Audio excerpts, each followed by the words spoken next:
If you're hearing this right now, it's not an accident.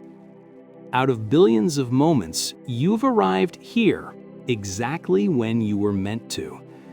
Because something deep within you has started to awaken. The part that remembers who you truly are. Chapter 1. The Call Beyond Coincidence. You didn't arrive here by chance. There are no accidents in the architecture of consciousness. Every word you're hearing now, every vibration that finds your awareness, it's not random. While millions scroll through endless noise, you paused. That pause is not ordinary. It's a signal, a whisper from the deeper part of you that's been waiting patiently for you to remember. You see, awakening never begins with thunder. It starts quietly, with curiosity, with restlessness, with a single question that refuses to be silenced. There must be more than this. That question is your invitation. And by listening, you've already crossed the threshold most people never reach. Chapter 2. The Reality Behind the Mirror. Look around. The world you perceive isn't as solid as you think. It's a reflection, a moving mirror shaped by the lens of your awareness. Every emotion, every belief, every thought sends ripples through this mirror. You call it reality, but it's more like a living feedback system. Your outer world reflects your inner frequency with mathematical precision. This is why nothing in your life is truly random. The challenges, the delays, the people who trigger you, all of it is coded communication from the field. The universe isn't testing you, it's tuning you. Chapter 3. Frequency, the hidden language of creation. Imagine your consciousness as a radio transmitter. At every moment, you're broadcasting energy into the quantum field. The universe doesn't respond to your words. It responds to your vibration. When you feel fear, you broadcast separation. When you feel gratitude, you broadcast connection. And what you send, you inevitably receive. Most people try to think their way into new realities, but the field doesn't understand thought. It understands feeling, because feeling is the language of frequency. You don't attract what you wish for. You attract what you are. Chapter 4. Embodiment, the missing key. Knowledge alone doesn't change your reality. You can memorize every spiritual law, quote every mystic, and still feel stuck. Why? Because knowing is not the same as being. Transformation begins when knowledge descends from the mind into the body, when every cell starts to hum the truth you've only read about. Your body is not separate from your consciousness. It's an intelligent antenna, receiving, translating, and transmitting signals to the field. Your breath, your heartbeat, your very presence, they are all frequencies communicating with creation.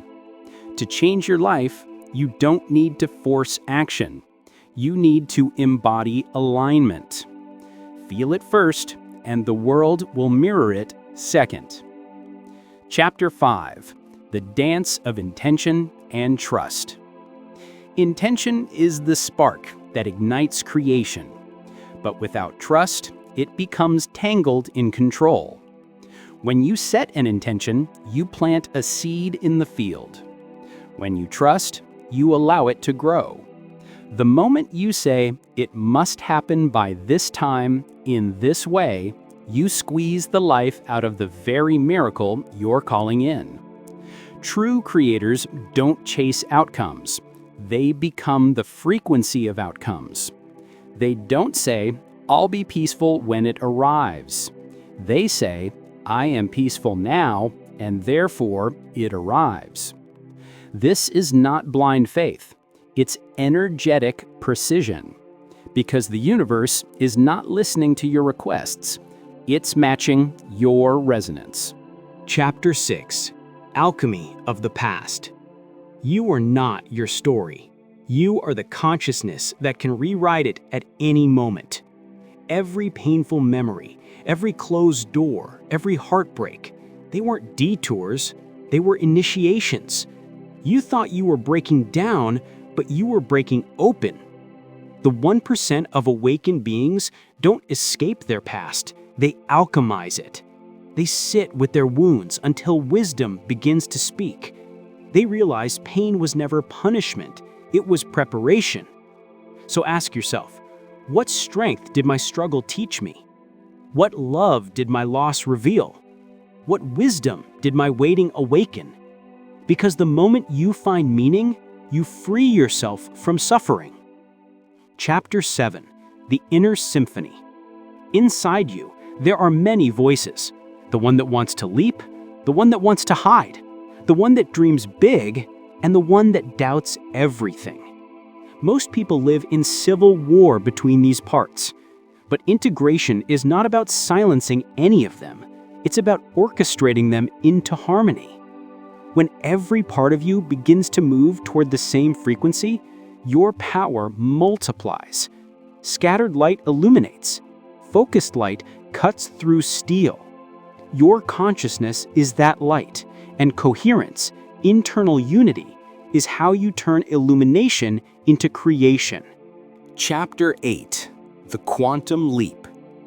Here's the secret no one tells you. Reality doesn't change slowly. It shifts instantly when your frequency does. Quantum leaps aren't miracles. They're mechanics. The universe reorganizes itself around the vibration you hold with consistency. You don't need to force it. You simply need to stop interrupting it. When you finally surrender the struggle, when you stop demanding that life unfold on your timeline, you step into the flow of divine timing. And in that flow, everything begins to align. The right people, the right opportunities, the right moments. You're no longer chasing, you're attracting. You're no longer surviving, you're creating. Chapter 9. The Power of Presence. The past is a story. The future is imagination. Only the present is alive. Every moment you anchor yourself fully here, you access infinite creative intelligence. Anxiety dissolves because the future doesn't exist yet. Regret fades because the past has already served its purpose. What remains is clarity, pure awareness, your true power source. The 1% live in that clarity. They plan, they dream, they act, but they never abandon the now, because the now is the only moment where miracles manifest. And now take a breath. You're not trying to become anything new. You're remembering what you've always been, consciousness itself, infinite and awake. You don't have to chase abundance. You are abundance in motion. You don't have to search for love. You are love remembering itself. When you live from this knowing, manifestation becomes natural, synchronicity becomes constant, and life itself becomes your meditation. So as you hear these final words, let them sink deep. You are not here to survive. You are here to create. You are not separate from the universe. You are the universe aware of itself. Welcome home. Welcome to the frequency of remembrance. Welcome to the 1%.